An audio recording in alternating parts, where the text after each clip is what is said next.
Hello my dear student, welcome back to the amazing platform Study Nursing Hub by Srishti Yadav. Today we are discuss about the topic gynecomastia. आज हम एक नए topic के साथ यहाँ पे प्रस्तुत हैं जिसका नाम है गायनेकोमास्टिया। अब गायनेकोमास्टिया क्या होता है तो आगे पढ़ते हैं। Gynecomastia is a medical condition characterized by the enlargement of breast tissue in males. इसमें क्या हो जाता है गायनेकोमास्टिया में, ये एक मेडिकल कंडीशन होती है जिसमें क्या होता है मेल्स के अंदर ब्रीस्ट में क्या होने लगता है, एनलार्जमेंट होने लगता है, यहाँ के टिश्यूज का ग्रोथ एंड डेवलपमेंट होने लगता है जिसकी वजह से क्या होगा ब्रीस्ट साइज में बड़ा दिखने लगेगा। देन उसके बाद क्या होता है, it can result in a benign swelling of the breast. इसमें क्या हो जाता है ब्रीस्ट में स्वेलिंग नजर आने लगती है। देन उसके बाद क्या होगा, और the development of the actual breast. इसमें क्या होने लगेगा, जैसे कि एक फीमेल का ब्रीस्ट ग्रोथ एंड डेवलपमेंट करता है उसी प्रकार से यहाँ पे क्या होने लगेगा, ब्रीस्ट का ग्रोथ एंड डेवलपमेंट मेल्स में दिखने लगेगा। और इस कंडीशन को हम क्या बोलते हैं, गायनेकोमास्टिया बोलते हैं। और गायनेकोमास्टिया क्यों हो जाता है, यहाँ पे टेस्टोस्टेरोन का लेवल घट जाता है और एस्ट्रोजन और प्रोजेस्टेरोन का लेवल बढ़ने लगेगा जिसकी वजह से यहाँ पे क्या हो रहा है, ब्रीस्ट का एनलार्जमेंट हमारा दिखने लगेगा। नेक्स्ट हम बात करते हैं कॉजेस। गायनेकोमास्टिया के कॉजेस क्या होते हैं, सबसे पहला है हार्मोनल इम्बैलेंस। हार्मोनल इम्बैलेंस क्या है, गायनेकोमास्टिया में क्या होगा, यहाँ पे हार्मोनल इम्बैलेंस में क्या है कि यहाँ पे हार्मोन इम्बैलेंस करने लगेंगे, जैसे कि टेस्टोस्टेरोन हार्मोन का लेवल कम हो जाएगा, एस्ट्रोजन हार्मोन का लेवल ज़्यादा होने लगेगा, तो इसमें क्या होने लगेगा, ब्रीस्ट में इनलार्जमेंट दिखने लगता है। अच्छा फॉर एग्जाम्पल जैसे कि कभी अपने फ्रेंड सर्कल में या फिर कभी बाहर गए, यहाँ पे देखा होगा ये सिर्फ फीमेल्स में, ये सिर्फ मेल्स में नहीं होता, ये फीमेल्स में भी होता है। तो इसमें क्या होगा, जैसे कि किसी के देखा होगा किसी के बियर्ड निकल आती है लड़की के, तो वो क्या करती है, शेविंग करती है। क्यों हो रहा है, क्योंकि उनके में टेस्टोस्टेरोन का लेवल ज्यादा बढ़ रहा है, एस्ट्रोजन का कम हो रहा है। बट इसमें क्या होने लगेगा, इन अ मेल कंडीशन एस्ट्रोजन का लेवल बॉडी में ज्यादा बढ़ने लगेगा। और जब एस्ट्रोजन हार्मोन का लेवल बढ़ने लगेगा तो क्या है, मेल्स में तो टेस्टोस्टेरोन की जरूरत होती है, टेस्टोस्टेरोन तो क्या हो रहा है, कम हो रहा है। बट इसमें क्या होगा, एस्ट्रोजन हार्मोन बढ़ेगा जिसकी वजह से क्या होगा, वो फीमेल की तरह बॉडी स्ट्रक्चर दिखने लगेगा, किसका, मेल का। तो इसमें क्या हो रहा है, ब्रीस्ट का एनलार्जमेंट हो रहा है, तो जिसे हम क्या बोलेंगे, गायनेकोमास्टिया। तो इसमें क्या हो रहा है, हार्मोन इम्बैलेंस हो रहा है सबसे पहले। नेक्स्ट क्या है, मेडिकेशन। अगर कोई भी स्टेरॉइड मेडिसिन ले रहे हो, ज़्यादा मात्रा में अगर मेडिसिन ले रहे हो तो उसकी वजह से भी हार्मोन क्या होंगे, डिसबैलेंस होंगे और सही तरीके से फंक्शन नहीं करेगा, उसकी वजह से भी क्या हो जाएगा, गायनेकोमास्टिया हो सकता है। और क्या है, अंडरलाइंग मेडिकेशन कंडीशन। अगर कोई भी मेडिसिन ज़्यादा लंबे समय से चल रही है तो इससे भी क्या होगा, हार्मोन का बैलेंस कम हो जाएगा, यानी कि हार्मोन डिसबैलेंस हो जाएंगे और एबनॉर्मल सिक्रीशन हो जाएगा जिसकी वजह से भी क्या होगा, गायनेकोमास्टिया हो सकता है। नेक्स्ट बात करते हैं यहाँ पे लाइफ स्टाइल फैक्टर।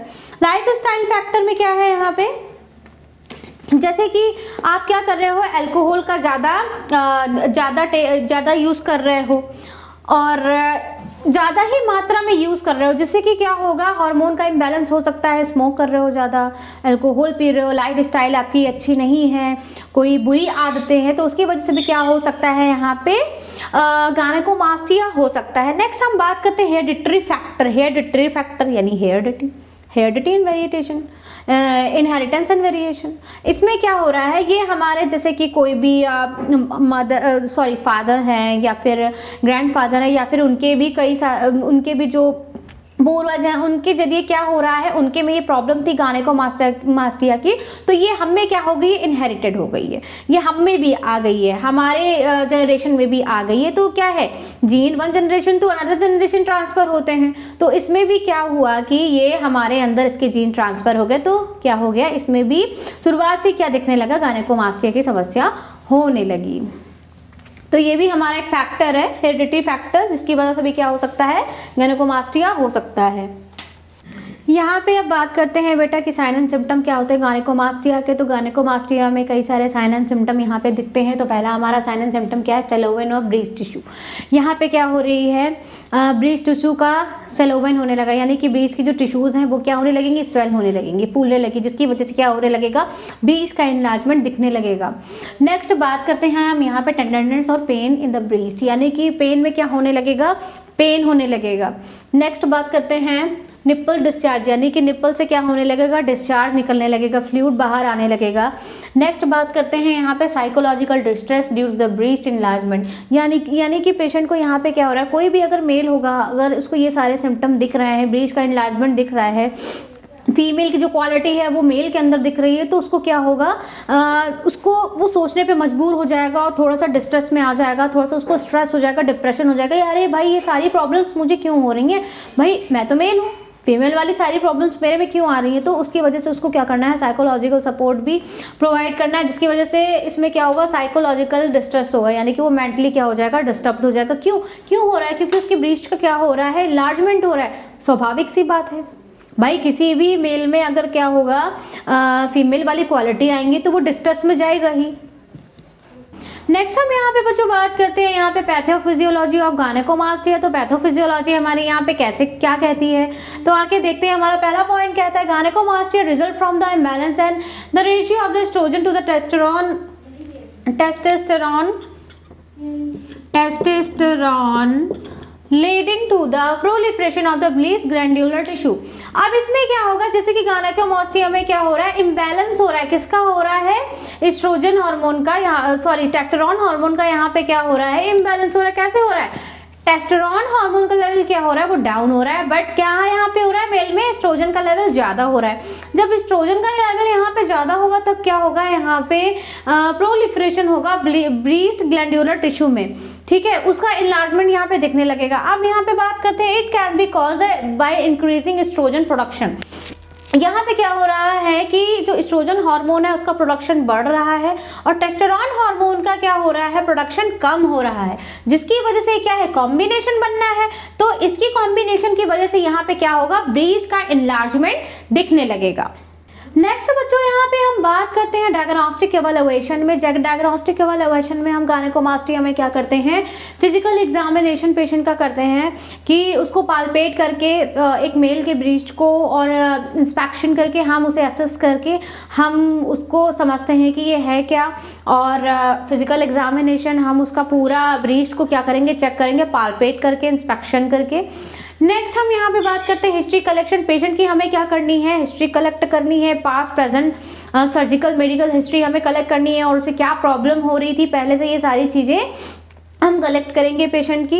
नेक्स्ट हम बात करते हैं ब्लड टेस्ट। हम क्यों करते हैं ब्लड टेस्ट, इसलिए करेंगे यहाँ पे पेशेंट का, क्योंकि हम देखेंगे ब्लड में टेस्टोस्टेरोन लेवल कितना है पेशेंट का, हार्मोन का लेवल चेक करने के लिए हम उसका ब्लड टेस्ट करेंगे पेशेंट का।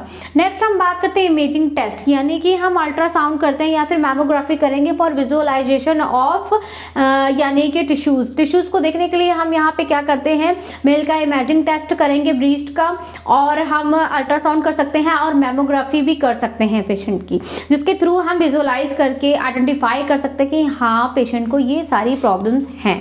नेक्स्ट हम यहाँ पे बात करते हैं फार्माकोलॉजिकल मैनेजमेंट की। तो फार्माकोलॉजिकल मैनेजमेंट में क्या होता है, हार्मोन थेरेपी। अब ये बोलोगे भाई हार्मोन थेरेपी हम मैम कैसे प्रोवाइड करते हैं पेशेंट को, तो हम कैसे प्रोवाइड करेंगे यहाँ पे हार्मोन थेरेपी। हम यहाँ पे सम केसेस में क्या होता है कि हार्मोन का हम रिप्लेसमेंट करेंगे, यानी कि हम टेस्टोस्टेरोन प्रोवाइड कर सकते हैं, हार्मोनल थेरेपी पेशेंट को प्रोवाइड कर सकते हैं, यानी कि टेस्टोस्टेरोन के इंजेक्शन हम पेशेंट को प्रोवाइड कर सकते हैं, या फिर मेडिसिन हम प्रोवाइड कर सकते हैं पेशेंट को, जिससे कि ये सारी समस्या दूर हो सकती है। नेक्स्ट हम बात करते हैं मेडिकेशन एंड डिसकंटिन्यूएशन। मेडिकेशन यानी कि डिसकंटिन्यू, अगर कोई भी मेडिसिन चल रही है जिसके द्वारा ऐसा हो रहा है कि हाँ टेस्टोस्टेरोन का लेवल कम हो रहा है, एस्ट्रोजन का ज़्यादा हो रहा है, तो ऐसी अगर मेडिसिन अगर आप डेली रूटीन में अगर कोई खा रहे हो तो उसको हमें क्या करना है, बंद करवा देना है, ताकि ये जो हार्मोन है वो बैलेंस हो सके और गायनेकोमास्टिया की प्रॉब्लम सॉल्व हो सके। नेक्स्ट हम यहाँ पे बच्चों बात करते हैं सर्जिकल मैनेजमेंट ऑफ गायनेकोमास्टिया में। तो यहाँ पे हमारा पहला पॉइंट क्या कहता है, लिपोसक्शन। लिपोसक्शन क्या होता है, for cases with excess fatty tissue. यहाँ पे अगर फैटी टिश्यू का यहाँ पे एक्सेस अमाउंट में एक्यूमुलेशन हो रहा है तो उसको हम क्या कर सकते हैं, लिपोसक्शन की मदद से हम इसे बाहर निकाल देंगे सर्जरी के मेथड के थ्रू। नेक्स्ट हम यहाँ पे बात करते हैं मास्टेक्टमी। मास्टेक्टमी में हम क्या करते हैं, इस सर्जरी के थ्रू हम क्या कर सकते हैं, ब्रीस्ट को ही रिमूव कर देंगे पूरा, और या फिर हम क्या करते हैं कि जो ग्लैंड्यूलर टिश्यू है उसको ही हम क्या कर सकते हैं, वहाँ से जितने भी टिश्यूज जो एनलार्ज हो गई हैं उसको हम कट करके रिमूव कर देते हैं मेल के ब्रीस्ट से। ठीक है, तो यहाँ पे हमारा यहाँ पे टॉपिक स्टॉप होता है गायनेकोमास्टिया। अगर आपको इससे कोई भी रिलेटेड अगर प्रॉब्लम हो तो आप उसे कमेंट बॉक्स में आके पूछ सकते हैं, और अगर आपको इसके नोट्स चाहिए तो मैं आपको PDF फॉर्म में नोट्स प्रोवाइड कर सकती हूँ। तो थैंक यू गाइस।